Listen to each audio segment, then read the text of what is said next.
Kick off. Amazing. So welcome everybody to tonight's mindset call, which is indeed entitled the 7 things, the 7 uncomfortable truths that we must all know and that we need to accept in order to get to the next level. Now, we've been on a series over the last few weeks in regards to our new strategy for Dubai, as well as making sure that we set the right habits. How many of you have been on those 2 calls, or you've watched those 2 calls and you've caught up with those 2 calls? Go ahead and put 2 in the chat. If you haven't done, those resources are inside Discord, and you'll see them, Dubai Part 1, Dubai Part 2, and it's really with us going down into a new strategy into the next season, how we're going to make sure that we value our time more, so that we're not, wasting time, but in essence, making sure we're doing the right things at the right time. Go ahead and just type one thing that maybe you've learned over those 2 series. And then we went into, atomic habits. And isn't it such alignment? Dr. Jewel went through that yesterday on the call. Did any of you make that call? We're in so much alignment in this season. It's incredible. All right. So we've been talking about that. And today's call, I want us to make sure that we're really challenging ourselves, especially through Accountability April, that we challenge ourselves to a standard that we are happy with. And so I'm going to go through these 8 uncomfortable truths. All right. And a disclaimer, we're all learning together. I am by no means saying that I'm an expert at all this either. But I do want to give you some insight on what I've been able to learn from understanding these truths that we need to accept in order to move forward. Okay. Very, very important. Amazing. So number 1 is this, guys. Happiness is where you are right now or nowhere at all. Right? Happiness is where you are right now or nowhere at all. A lot of times we say, oh, when I get a new relationship, when I get that new job, when I hit that particular goal, when I get to that rank or promotion, when I get my new car, that's when everything is going to make sense. That's when everything's going to be better for me. But until we give up on the idea that things and happiness is somewhere else, is never going to be where we are. How many of you said that if only I quit my job, everything's going to be okay? And then you've quit your job, but now there's another level that you need to get to. Put some 777s if you're in that season right now, if you understand what I'm saying. How many of you have said, well, when I set up my own business, this is what's going to happen, that's going to happen? How many of you said, well, when I have my children, or when my children hit 11 or 10 or 5, everything's going to fall into place? Put some 777s. And the truth of the reality is that, you're never going to be truly satisfied, okay? Because there's always going to be a new goal. There's always going to be something that you're going for. So you have to find happiness in the now. I want you to write that down. I must find happiness in the now. I must be grateful for the now, because if we keep on going to a level, when this happens, when that happens, we're always going to be chasing our tail when it comes to happiness. All right. Number 2 is this, because it's so important when it comes to the people that you're around and the people that you're communicating with and the people that you speak to on a daily basis. You've heard the term, your network is directly connected to your net worth. Well, number 2 is this, guys. If they really wanted to, they would. Sometimes you're around individuals due to hereditary loyalty, or you're around people because of an environment that you've been forced to be in. And you make excuses or you justify. But the bottom line is this: if they really wanted to, they would. If you have to apply pressure on people to do something, they may do it. But guess what happens? When you take the pressure off, you're going to really see what they'd rather do, rather than now the pressure is no longer on them. You're going to see what somebody really wants to do when they're not forced. You're going to see whether somebody really wants to do something when the pressure is laid off. How many of you under pressure have had to, you maybe go harder than you've ever gone before. You maybe do more than you've ever done before. Under pressure, you begin to stay up later because you're researching. Under pressure, you begin to make more calls. Under pressure, you begin to do more stuff. right? Maybe there was a report that came that didn't come in your favor. And so now you're going to start doing over what it was that you should have been doing before, right? So under pressure, a lot of things can happen. But guess what? When the pressure's off,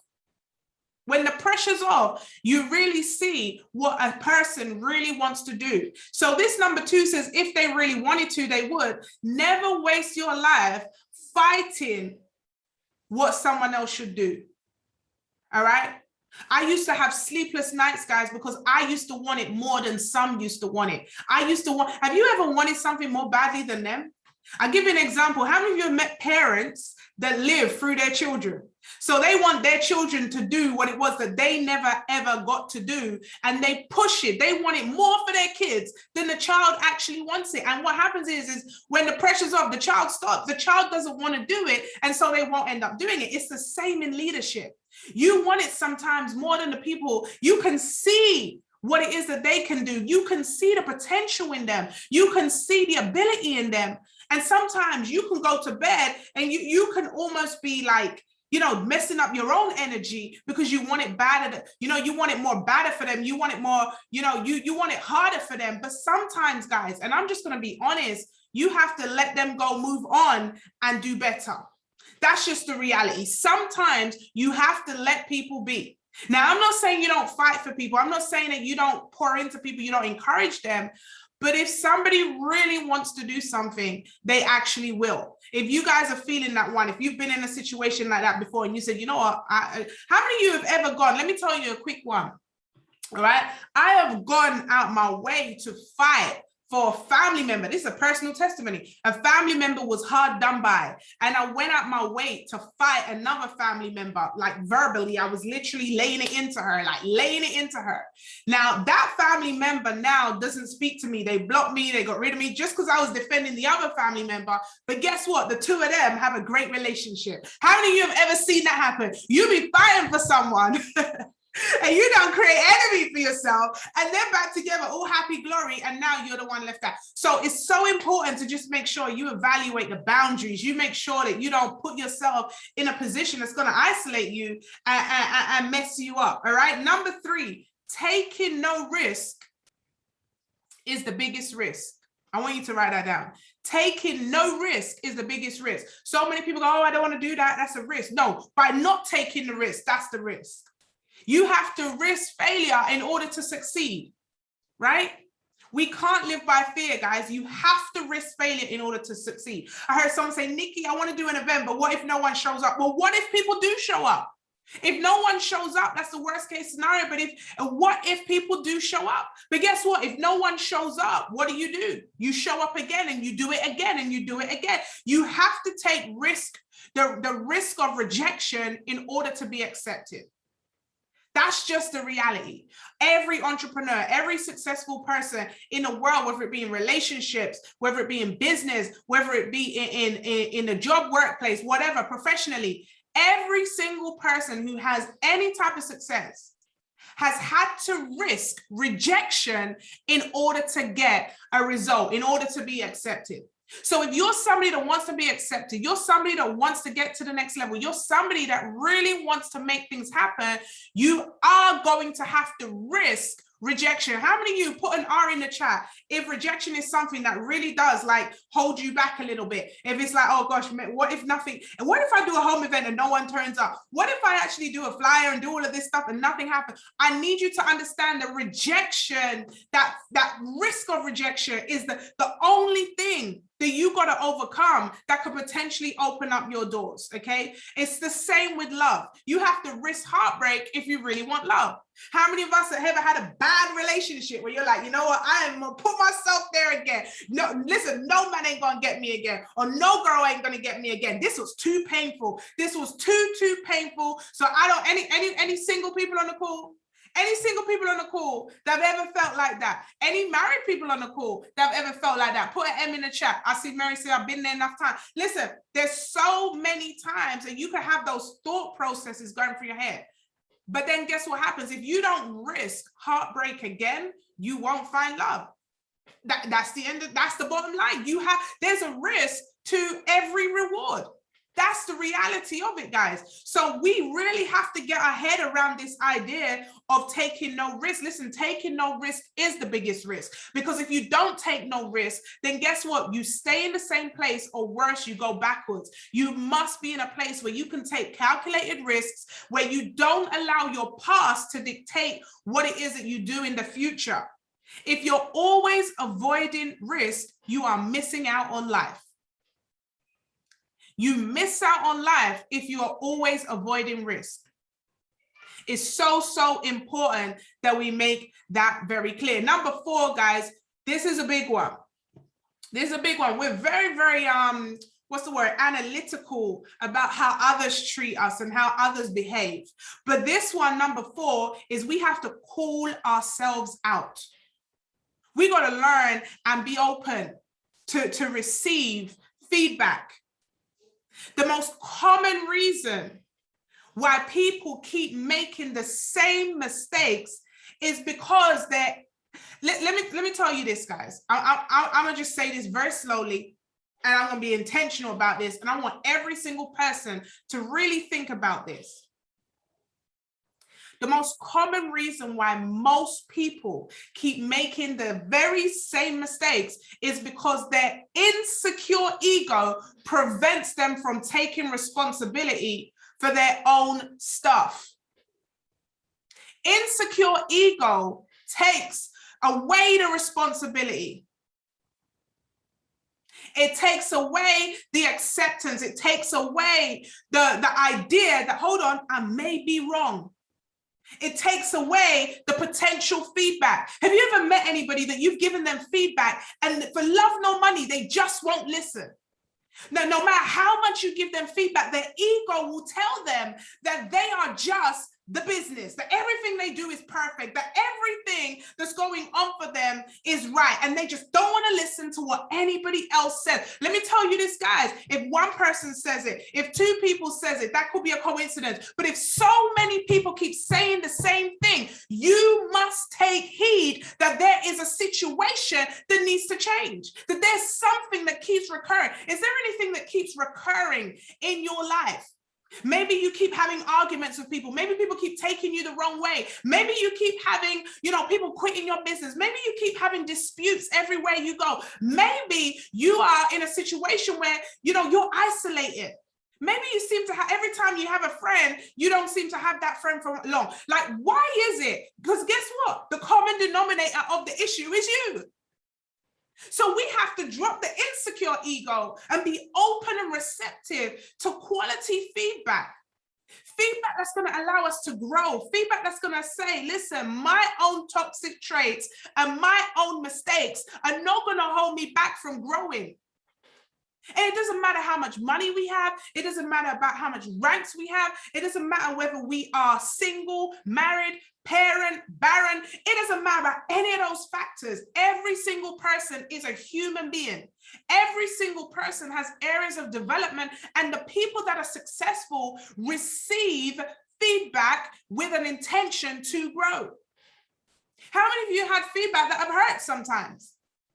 Because it wasn't your intention to have that opinion of yourself. It wasn't that intention for others to look at you like that. But guess what? When you take away the hurt, when you take away the fire, the denial, really? The bottom line is it's an opportunity to grow. And if you can't take feedback, then you stay the same. And we've got to remove that ego to be like, okay, cool. What's going on here? What's happening here? Where do I need to grow? How come analyze the situation. We got to call ourselves out. We got to be good at calling ourselves out. So many times we can list all the best. How many of us have practiced that opening speech? What do they call it? The elevator speech. So we practice how when we meet someone, this is what we're going to say. Hi, I'm Nikki. I've been in the bank for 15 years. And then all the accolades can roll off my tongue. But how about we practice on a daily basis? What are some of the habits that I need to get better at? Nikki, you need to drink some water. Your skin's drying up. You need to drink water, girl. Right? Nikki, you need to make sure that you're doing exercise. We have to get to a place where we take feedback, where we hold ourselves accountable. Now, hold on now. It's got to be, constructive feedback. It's got to be feedback that's going to edify what it is that we're doing and edify the process and edify, the king. But ultimately, guys, real tools, every single one of us can grow. And if we get to a place where we think no one can tell us nothing and we don't grow and we don't do that, then I tell you this right now, that's where success stops. That's where success starts going back. And I'm going to make one more point about this and say this. When you call yourself out, it means you care about your future. When you call yourself out, it means you care about your future. Because if you don't care, if you don't call yourself out, it means you're happy. Have you ever met someone who mentors themselves? Yo, hold up, guys. I just need to take a little pit stop. You just add some plus on yourself. This one made my lip all dry. Let me see, the chat box has gone quiet. What's going on, guys?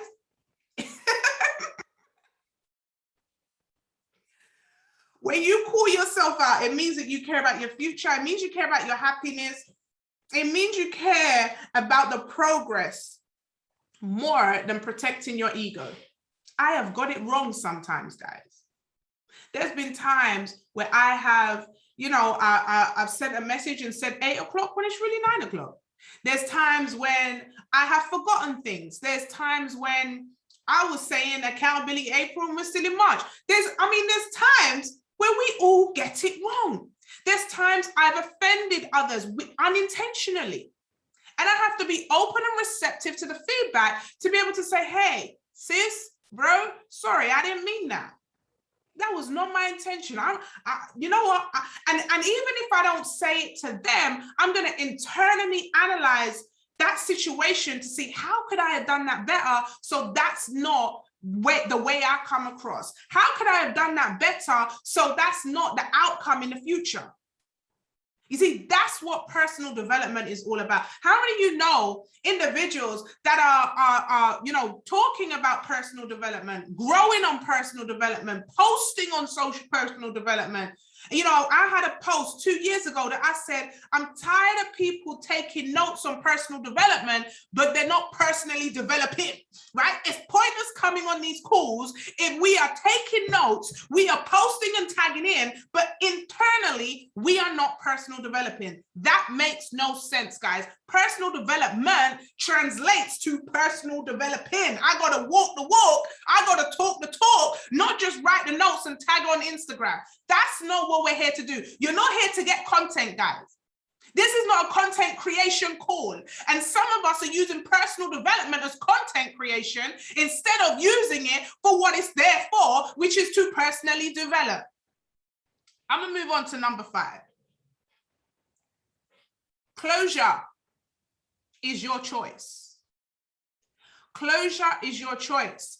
Closure isn't an apology. It's not justice or answers. Some of us are carrying baggage from years ago, childhood, stuff, people betrayed you, things happening in the past. If you don't get closure, okay, it's going to hold you back.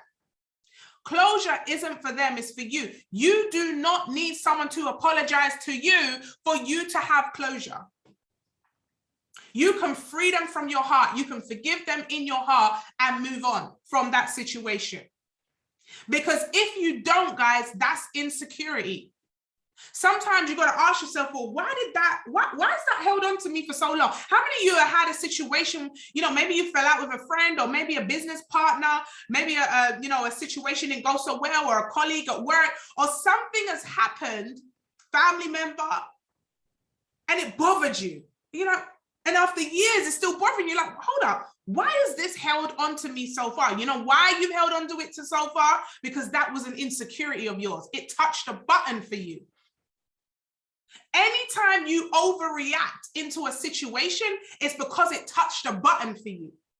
It's because there's a part of you that hasn't got closure in a certain situation. Guys, I'm saying this because I've been there. I had somebody tell me one time, there was a point where my car broke down and I was late to picking up the children from school when I used to live in London, and I started to cry. I was like, I called the school. I was like, I'm so sorry.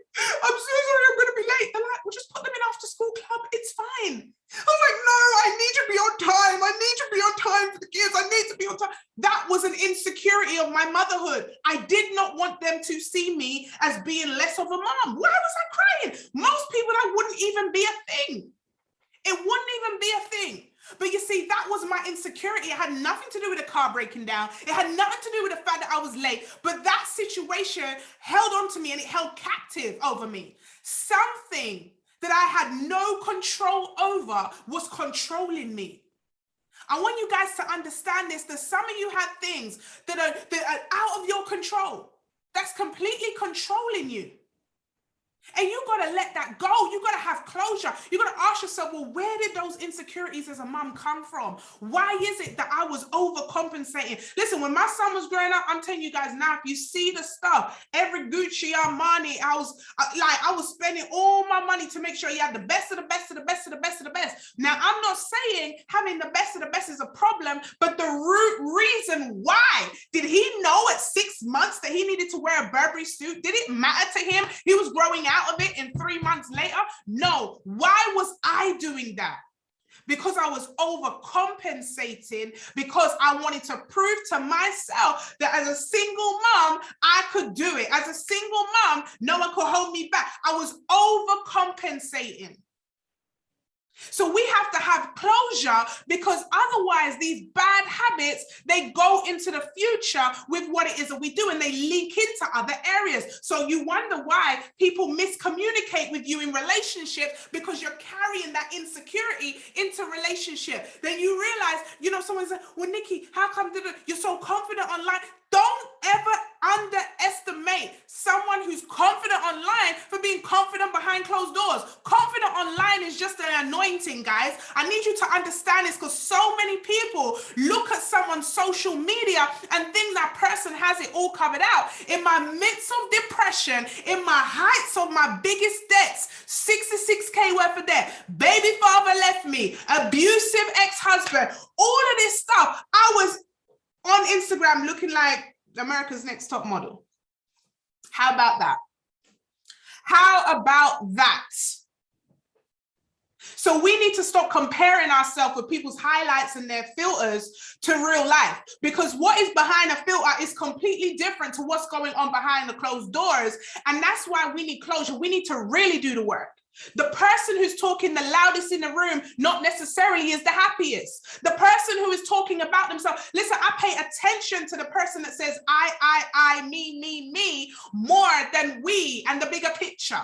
Okay, so we need to be diligent, guys. There's some people bleeding online. There's some people hurting right here inside the wealthier world, and we don't see it because we assume that what someone posts on social media means that they're happy and they're whole inside. No, ladies and gents, we need closure. Closure is a choice. We need to heal from the past hurts, the past pain, the past rejection. Why did he leave me? Why did he divorce me? Why did he cheat on me? Why is it that I felt like this as a mom? Why is it that this was happening to me? Why is it that I have trust issues? Why don't I have a lot of friends? Why is it that I'm like this? What is it that fear? Why can't I sleep at night? All these things, guys, we need to do the work. It's not good enough grabbing content on these calls and not doing the work. Someone type do the work. We need to do the work. Closure is moving on. Closure is our choice. Closure is your choice. Closure is my choice. Closure means that when I've forgiven, when I've letting go, I'm not holding on to it anymore. Do you know the most confident people in the world are the ones that are silent in a room? Don't ever underestimate the person who's quiet. I've been able to work with some people that will be the quietest in the room, but when you conversate with them, when you pull some information out of them, all of a sudden you hear beast-like information. All of a sudden you start to hear transformation. I'll give you an idea, guys. Toasting a Woofer Deju. I remember when I first met this girl, she would sit in the room, she would come to my house. We used to have Traders Tuesdays in my living room, and a bunch of us used to be in the house, and Tosin never used to speak much. And I got to know her over time. I got to understand her. And when I started to talk to her, I was like, yo, this girl's got a lot of value. How many of you have ever spoken one-on-one to Tosin? Go ahead and put Tosin in the chat, right? The girl's got value. The girl's got so much to offer if you only take a moment to really deep it and have that conversation. And I've been blessed to be able to learn from her, to listen to her. And she gives me ideas and me and her bounce off each other. And I've been humble enough to say, let me listen to this girl. And she's given so much value, but she's not the loudest one in the room. She's not the one that's going to come with bells and whistles and, you know, all of that. And that's not saying, because I'm an extrovert, guys. But I know when to be an extrovert. I'll go in a room with my mentors. I go in a room and I'm the biggest listener. I'm quiet. You guys ask Anton when I'm at home. I'm silent. I'm taking in my environment. I'm listening to the kids. I'm listening to Anton. I'm not the one doing all the talking, because when you're talking, you're not learning. When you're talking, you're not learning. I like to learn. I like to grow. If you're doing the most talking, you are not growing. So what we have to do is make sure we put ourselves in an environment to grow, because when you grow, guess what? You have more to talk about. If you don't grow, what happens is you talk about the same thing over and over and over and over again. You don't grow and you don't have anything to say. And guess what happens? People stop listening. How many of you get bored, right? We all get bored. You say the same thing over and over again. I don't want to hear it. Oh, is it this again? Are we going to say this again? Oh, we're going to talk about that again. I know what you're going to say. I know exactly what you're going to say, because you ain't growing. You're saying the same things over and over again. I don't want to be in a room like that. I want to be in a room where I'm growing all the time. It's conducive to my learning. It's conducive to where I want to go. And so that's why we got to pay attention. Number one, the reason why we must pay attention is because your skill set could heal someone. And this is about being bold in this season to really listen to what's not being said. Oh, someone better write that down. Are you hearing what's not being said? All right, we're going to do a little test. All right, let's see if you guys can. I'm going to do something with you guys. I want you to tell me what's not being said, right? So you've just met me. I'm going to talk to you for 30 seconds. I'm going to tell you a little bit about myself. All right. Hey everyone, my name's Nikki. I am so happy. I'm so happy with my life.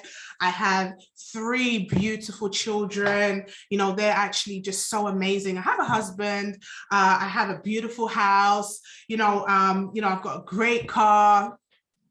Everything is just going amazing. I've got a beautiful business. You know, I am so happy with my life. Everything is just amazing. Yes, we have some ups and downs in life and in business, but everything is brilliant right now. Life is good. Life is really, really good. I'm so excited about the future. You know, I'm so excited about the future. And I just hope that, you know, everybody gets to be able to live a life that they desire. Okay, somebody raise your hand for me and tell me what wasn't said. What was not said on that call, right? What wasn't said in that little bit of a section? Raise your hand. Just give me one thing that you think, and we're gonna do it really, really snappy. And I want to see if we can pick out anything. Okay, Mr. B, we'll do a couple of you guys. So just raise your hand, guys. So everything is beautiful for you. Nothing boring, nothing ugly, you know, life is the same. That's what I heard from you. You heard that. Everything is beautiful. Everything is beautiful. What's your take on that? Like everything, you know, as if life is always beautiful. Yes. Life is a bed of roses. Bed of roses. Do you believe that? No. Not at all. No. All right. Thank you, Mr. B. Let's see. Adina. Let's see what you got there, girl. I noticed you mentioned when you mentioned your husband, and you mentioned, yeah, there's ups and downs. It's like you skipped over those parts. That was good. That was good. I would want to know more about that. Come on, you heard that. So I said, all right, and I was intentional about that. We don't have any marriage problems. That was a drill, guys, but I was intentional about that. When I said, I have 3 beautiful children. I have an amazing house. I have a beautiful car, and I have a husband. There was no edification of my husband. It was edifying everything else around it, right? But you noticed that. So shout out to that. Well done, Adina. Brilliant. We'll go to Charles next. Let's see what else you noticed.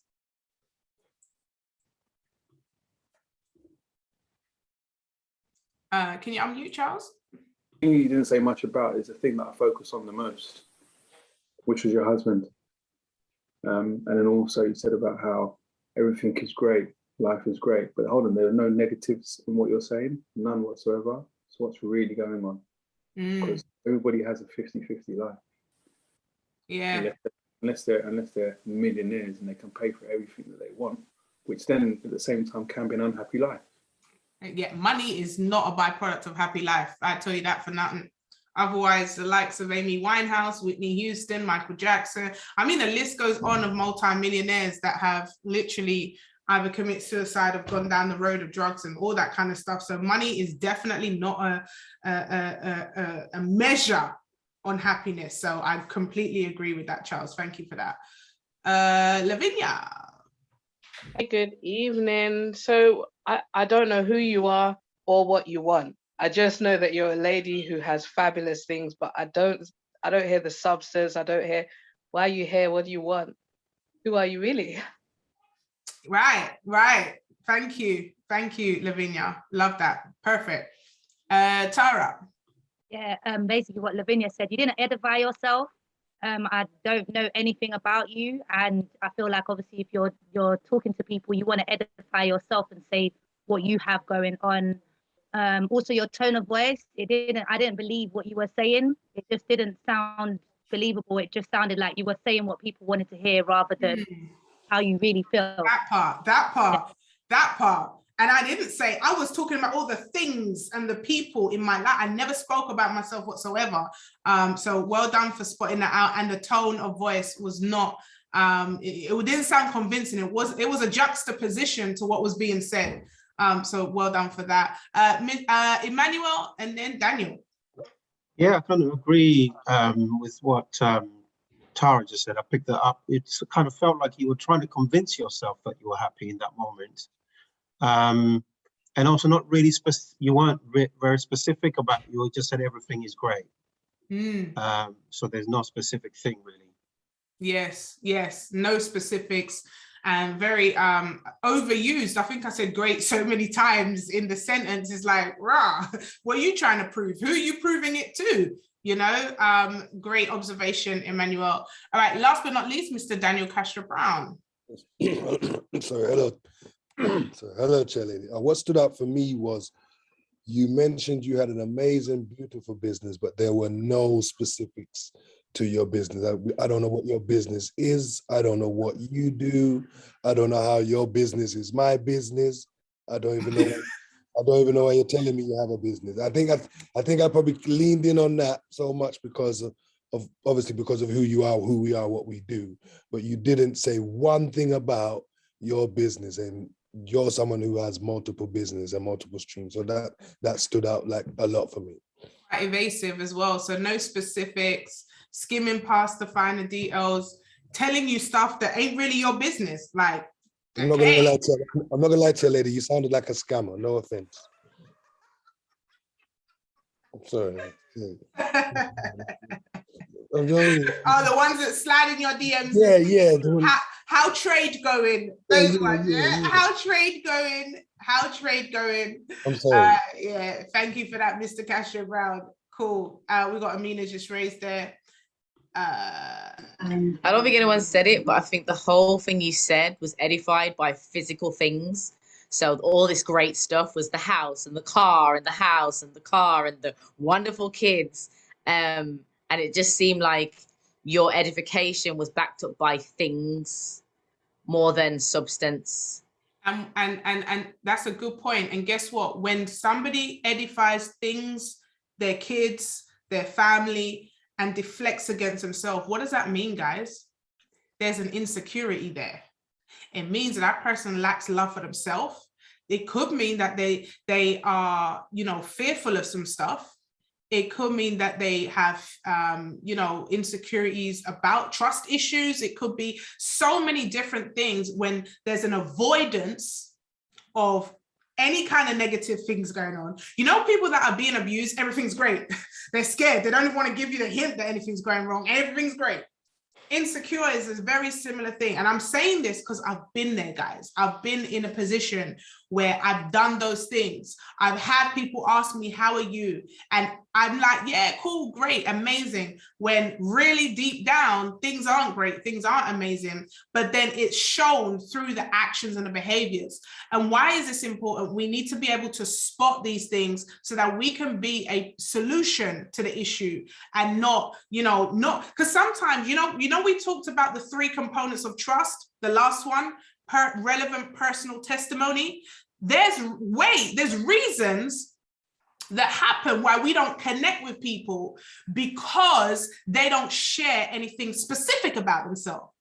Now we think, oh my God, they think they're perfect. They think that everything's nice. They don't share nothing with me. They're very evasive, and we don't trust them. We don't want to be near them because we think they're a little bit weird, not knowing they're being abused, not knowing they have low self-esteem, not knowing that there's insecurity there. And so it's very, very important that we take a few steps back sometimes and be like, yo, what am I actually seeing? Let me hear what hasn't been said. Has that been useful for you guys? As I tell you, the next one, we got 2 more to get through. Hold on. If number 6, if you're happy alone, you'll be happier together. Now, this is a deep one, guys. This is important because a lot of people, they want to find happiness in others. Oh, they quit my business, so I'm leaving. Oh, I need a man to make me feel happy. I need a woman to make me feel happy. I need my children to do this to make me feel happy. There is no type of affection that can fill the void in any person who doesn't have it themselves already. How many of you have ever seen someone, or me in particular, I'll be saying, hey, do I look good? And someone will be like, oh yeah, you look gorgeous, but deep down, I still don't feel it. I'm like, oh, I'm going to change. I don't feel good. I don't feel comfortable. No matter what somebody else says, if you don't have that self-confidence, if you don't feel good within yourself, I tell you this, ain't nothing no one can say, do, give, no presence, no affirmation, nothing is going to help. You have to have that self-love, self-confidence within yourself. You cannot find that in another person. Don't look for happiness in other people. Don't give somebody else the responsibility of making you happy. Don't put a business responsible for making you happy. Don't put your children responsible for making you happy. Don't put another person responsible for making you happy. Your job responsible for making you happy. You know why these things happen, because if things don't go on good at work, your whole life's over. You come home, you're stressed, you don't do your business, you don't talk to your kids, everything's all a mess. You cannot allow a situation, a person, a group, a job, a business to make you stop loving yourself. You must love yourself despite and in spite who loves you. Their love, their agreement, their co-signing is extra. I need you to understand this. You got to love yourself, enough. There is no independence in dependency. Oh, Jesus, that's a word. There's no independence in dependency. Now, I love me some Anton. I love Anton, but I love me more. I love me more. Listen, the reason why our connection was so good, the reason why myself and Anton were able to connect was because I knew who I was when he met me. I knew from the core, I loved myself. When he met me, I was on a journey of healing. I was on a journey of, personal development and growth. There is nothing cute about being dependent, for somebody else to make you happy. Ain't nothing cute on that. Ain't nothing cute on that. There's no independence in dependency, guys. There's no personal security in attaching yourself to a secure person. They're secure. You ain't going to get security by attaching yourself to them. There is no personal security in attaching yourself to a secure person. So you can leverage me as your mentor all day, every day. Oh yeah, Nikki's my mentor. I roll with Nikki. You can leverage as much as you want. But if you are insecure, coming to someone who's secure in themselves is not going to make you secure. That's fact. It's like you have to know it for yourself. It's the same thing when it comes to relationship with our creator. You can't link with someone who has a relationship with a creator and think that you're going to heaven with them. Oh no, that's not how it goes. You're going to have the relationship yourself. Someone say, I must love myself in the chat. Until you have a relationship with yourself, you will not make healthy decisions about somebody else. Facts. Every decision that you make is going to be biased or from a wrong angle because you don't love yourself. If you don't love yourself, if you don't have a healthy relationship with yourself, every decision that you make around others is not going to be the right one. It's not going to be healthy because you're making it under a lack of confidence. You're making it under a lack of addressing the issues that are really deep down. I'm going to read that again. Until you have a healthy relationship with yourself, every decision that you make for someone else will be unhealthy. I need us to make sure we understand that. Very, very important. Last but not least, number 7, it's not your job to fix damaged people. I need you to really understand this one. This one is going to take over. How many of you are in a relationship? You know, I believe I can lead him. I believe that he can bounce off of me. I'm going to take him to church. He's going to change. Oh, you've been there, Charles. Charles says, I've been there. Anybody else? You rolling with someone for years and you think you're going to rub off on them a little bit and you take personal responsibility. No, I need to be the one to help fix them. I see their issue. It's my responsibility. God has assigned me to help this person. You cannot. Do not do it to yourself. Your responsibility to help someone will never outweigh your responsibility to help yourself. Make it known. Do not put yourself on fire, keeping somebody else warm. Don't do it, guys. You are going to burn. You're going to burn. And this is what stops a lot of people. They stop themselves. They get themselves into trouble so much because they're people pleasers. They're desperate. And then there's the insecurity there. Why is it that you hang around that person that makes you feel bad? Why is it that you consistently stick around that individual despite they say bad words to you, despite they make you feel bad? They steal from you. They hurt you. They damage you. And you still stick around that individual because you believe it's your job to make them change, or you've been hanging around them for a long time and it's hereditary friendship, hereditary sisterhood, hereditary brotherhood. And these people, they damage you over and over and over again. And no matter how much you say, this is the last time, I'm not doing it, you keep going back. You keep going back. You keep saying to yourself, it's your job. It's not your job to fix damaged people. Everybody has to do the work and they got to do it for themselves. But here's the thing, you got to ask yourself this question: why is it? Why is that person resonating with you so strongly? Why is it that you seem to connect yourself with people that seem to need fixing? Why do you keep putting yourself around those types of people? What is it about you that allows yourself, that you don't believe you deserve to be around people that are whole, but what is it about your insecurity that makes you want to hang around with people that consistently are damaged, that consistently need fixing like you're a fixer? Because I tell you this, I remember there was a time when I only used to hang around people that needed fixing because it made me feel better about myself, because I didn't feel good. Stop doing these things. Stop doing the most. Stop going above and beyond. Some of you are doing things, sacrificing your children, sacrificing your family, sacrificing all types of stuff to please people that are just taking from you, draining you, sucking the energy out of you. No matter what, you still don't feel good when you go home.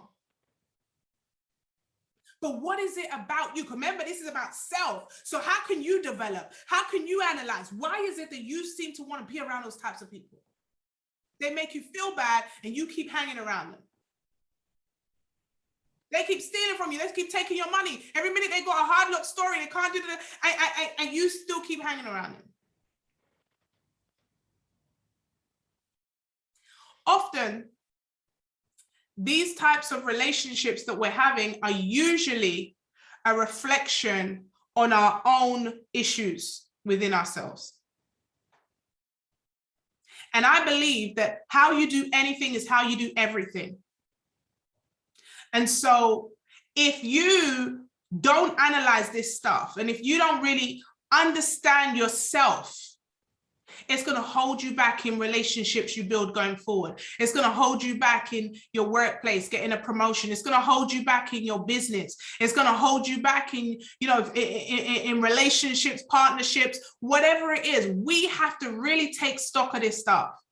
And it's accountability April, guys. I couldn't not bring this into the third week of our accountability. I know it's a bit of a stiff talk, but I really want us to grow from this. I don't want us to see doing the same things over and over and over again. We got to break these cycles. We got to break these habits. And sometimes, you know, we can't do good for doing good. How many of you have heard that? Right? You bent over backwards to do good for someone. They didn't even appreciate it. They didn't even look at it. Right? So sometimes you gotta be, they say, I don't like the word cruel to be kind, but you gotta say no sometimes to help somebody. If you say no to someone, sometimes that gives them the muscle that they need to use to grow, to become who they need to be. Dr. Marcia, yes, you just hit the nail on the head. We are enablers sometimes. If you are a giver, who are you going to attract? Takers. If you are somebody that is always giving, who do you attract? If I keep going to Brother Charles, I say, Brother Charles, give me a tenner, will ya? He gives it to me. Brother Charles, give me a tenner, will ya? He gives it to me the next day. The following month, Brother Charles, give me a tenner, will ya? The next day, he gives it to me again. If I keep doing that and he keeps giving, why would I stop coming? I'm going to keep coming. I'm going to keep taking. So let's turn it away from monetary. If every time I call Tara and I'm like, Tara, oh my God, you know, situation is going crazy. Like, oh my God, Tara, like you won't even believe what's going on. The guy who's supposed to mow my lawn, he didn't turn up. Now my grass is just growing so much. Like I'm literally here and I'm just tired, my hay fever. I'm telling you, like, the kids can't even go out in the garden properly. Like, Tara, I tell you what, Tara. And 2 hours later, I'm on the phone and Tara's like, girl, I hear you. I know that sounds so bad. Like, what happened to him? Why did he show up? Like, that's rude. Sack him, get a new one. Like, what are you talking about? Like, no, Nikki, oh my God, I hear you, man. That would annoy me as well. Like, that's so jarring. I hate when that happens. Yeah, man. You know, that happened to my friend as well. And, you know, she's having the same issue. No one these days can get a good someone to mow their lawn. Like, I don't even understand. You know, in England, we don't even have that much sun. They should have even more common sense to make sure they can come on time, because at the end of the day, we only have 4 weeks a year of sunshine. And so they need to make sure they do what needs to be done. Have you seen the weather lately? Yo, I heard it's even going to be raining. Yo, girl, have you even got an umbrella? Don't get me started, fam. Like, I swear, the guy at the 99p store, all the umbrellas have sold out. And you know the funny thing about them umbrellas is every time you buy them, they turn inside out with a breeze. And so, like, they were all telling me that I should buy one umbrella from Harrods for £200 because that don't turn out. Can you imagine? People are actually buying umbrellas for £200.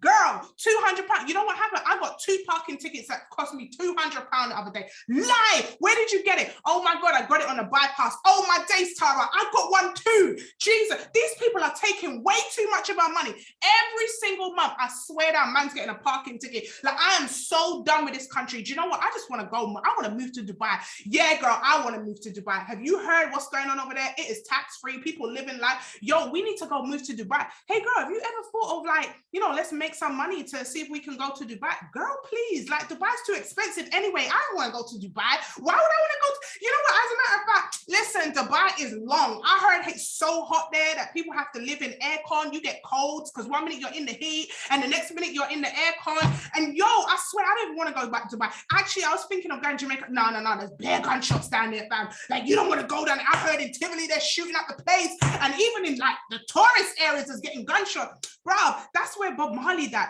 Listen, I told you that brother Bob Marley, yeah. Mate, my mum used to make us listen to Bob Marley every single Sunday, fam. Like, I'm telling you, I swear, like, my mind's been brainwashed. Sometimes I'm in my sleep and I'm like, them a cool, cool, cool, cool, cool, cool, them a qua, qua, qua, all the cap fits. Make them wear it. And sometimes the songs are just in my head. Like, I don't even understand. You know, I love my mum and everything, but she did a mad one. Did you used to have to clean skirting boards when you're how much of that can you do every single day? Some of us are enabling, and you're there provoking the questions, you're there getting things out, and all of a sudden one thing leads to the next, to the next, to the next, and the next thing you're there for 2 hours, and guess what? You know what, girl, I gotta go, but listen, we're gonna catch up tomorrow and we're gonna carry on this conversation. Boom, they call back tomorrow and you keep on going. When are you gonna stop? When are you going to stop? When is it going to end? When are you going to say to yourself, this is not conducive to where I want to be? When is it going to stop, guys? And I know we can laugh and joke about it because I'm good at scatting and moving across. But here's the thing. This happens in real life. How many of you right now have somebody who calls your phone and does exactly that? I used to, not anymore. I used to, not anymore. I don't have it anymore, but I used to. It was a common theme, but I realized, why were they calling me? Because I was enabling it. I wanted to be the therapist. I'm like, oh girl, that sounds terrible. Let me help you. And I'm now Googling, let me Google a lawnmower guy, see if I can find you one. No, sorry, hold on. Pardon? We need to get to a place where we take ownership. We got to take ownership for the time that we have, the time that we spend, and the time that we invest. We must take ownership. Be honest. Where is it that you're wasting time right now? Where is it that you're losing time? What are you doing right now that potentially isn't as proactive, isn't as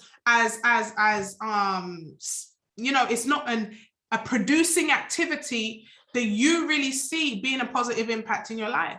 Where are you procrastinating? Where are you wasting time? Is it that you need to wake up earlier, go to bed earlier? Is it that you need to drink more water? Is it you need to reduce certain conversations, hanging out?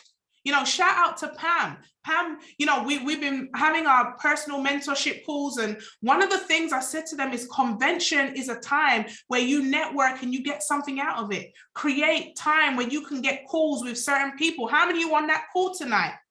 That was a direct relation of mentorship being implemented. She didn't just go to convention, create content, laugh and mess about. She actually implemented what she was supposed to do. She implemented, she understood the assignment, right? She understood the assignment, guys. And it's so important not to get carried away with the you know, content creation. It's very important, it is. But what next? What's the call to action? What is the point? I want you to write on your paper, what's the point? What is the point of all this? The point isn't to look pretty. The point isn't to look rich. The point is to be rich. The point is to live pretty, live a life that you love. What's the point of posting on Instagram pretty pictures, but when you come on this call, you don't look like the same person that's on Instagram? What's the point of the juxtaposition? Yeah, this is the call today, guys. Don't shoot the messenger. What's the point? One accord, alignment, accountability. We're going to grow every single day, but we got to be honest to ourselves. Everything isn't perfect. You and I are not perfect. There are areas of development, and we're going to grow during this accountability. Who's your accountability partner? Can they tell you the truth? Or do you have an accountability partner who's going to massage the ego? Because who we choose as accountability partners is telling as well. Do you choose someone who has a bigger character than you? Do you choose someone who has a quieter character than you? Do you choose someone who's going to hold you accountable? Or do you choose someone who you can mentor because that's the role? Who do you choose as an accountability partner? Because who you choose tells me if you really want to grow. And growing is conducive to success. So with that being said, guys, you know, I really put some 777s in the chat. If you've taken at least one thing away from this call that you're going to implement, that you're going to take away, that you're going to help yourself. It's not about finger pointing. This is about internal reflection, internal growth, right? This is about taking something away that you can go into the weeks, go into the months, go for the rest of the year, and just see yourself growing that 1%. I want to advise you that if you haven't seen video 1 and 2, I would urge you to watch those. We'll be back here again on Thursday for another mindset call, God willing. All right. So make sure call to action today is for you to write down some areas of growth that you personally want to work on. Right? This is no condemnation. We know there is no condemnation. This is about growth, right? So this is not about beating yourself up. This is not about telling yourself you're this, you're that, the other. This is about new habits, guys. What are the new habits that you're going to create going into the new season? Now, I'm going to introduce to you guys the 48-hour rule. Go ahead and put 48 hours in the chat. Write it down. The 48-hour rule is this, and this is going to be across the board. Every piece of learning that you have, within 48 hours, you're going to write down what it is that you're going to implement from that piece of learning. If you don't do it within 48 hours, the rule states that you're unlikely to do anything at all. So within 48 hours of this message, I want you to really make sure that you implement something that you've learned from this learning. Now, inside the mindset section, there is a section that says daily mindset takeaways.